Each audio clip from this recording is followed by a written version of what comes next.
હર હર મહાદેવ મિત્રો, જો તમે મારા જેવા છો ને તો આ વસ્તુ ચોક્કસ કરજો. તમને 2024માં ઘણા લાભ થશે.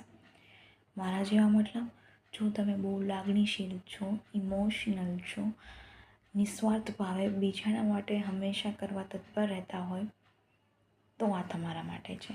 હવે ક્યારેક એવું બને મિત્રો કે આપણે બહુ લાગણીશીલ હોય, બધા માટે અવેલેબલ રહેતા હોય ને, તો ક્યારેક એવું બને કે આપણે બધા ગ્રાન્ટેડ લઈ લે.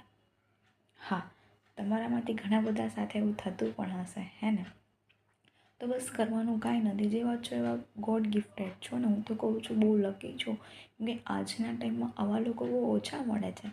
તમે નસીબદાર છો કે તમે આવા છો, અને એ લોકો પણ નસીબદાર છે કે જેની લાઈફમાં તમે છો. હા મિત્રો, પણ તમારે કરવાનું કાંઈ નથી, બસ પોતાની લાઈફમાં પોતાને ઇમ્પોર્ટન્ટ આપતા શીખી જાઓ. પોતાની જાતને પ્રેમ કરો, પોતાની જાત માટે ટાઈમ કાઢો, તમને જે ગમે છે એમાં ટાઈમ આપો, અને ખુદને પૂરા વિશ્વાસથી અપનાવો. તમે જેવા છો એવા બેસ્ટ છો. ખરેખર ઘણા લોકોને તમારા જેવું બનવું છે પણ બની નથી શકતા. તમે આ ટાઈમમાં જો નિસ્વાર્થ છો, લાગણીવાળા છો, પ્રેમાળ છો, તો ખરેખર કોંગ્રેચ્યુલેશન. તમે શું કામ બીજા પાછળ પડીને પોતાને દુઃખ આપો છો, હેરાન થાઓ છો, તમારી લાગણીઓને દુભાવો છો?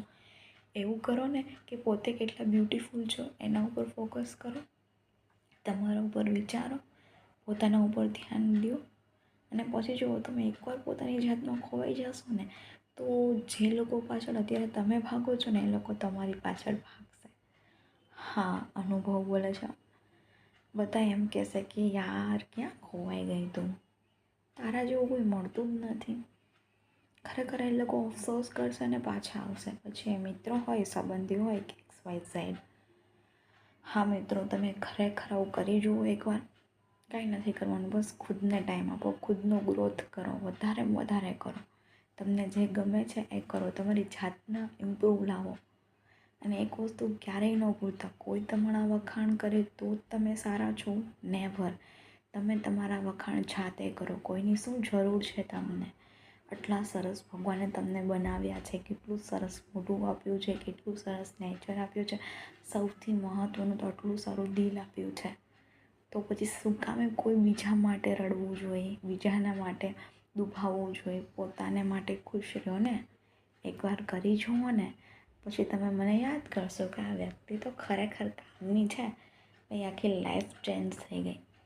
એકવાર કરી જોજો, પછી મને જરૂર જણાવજો. Thank you. હર હર મહાદેવ.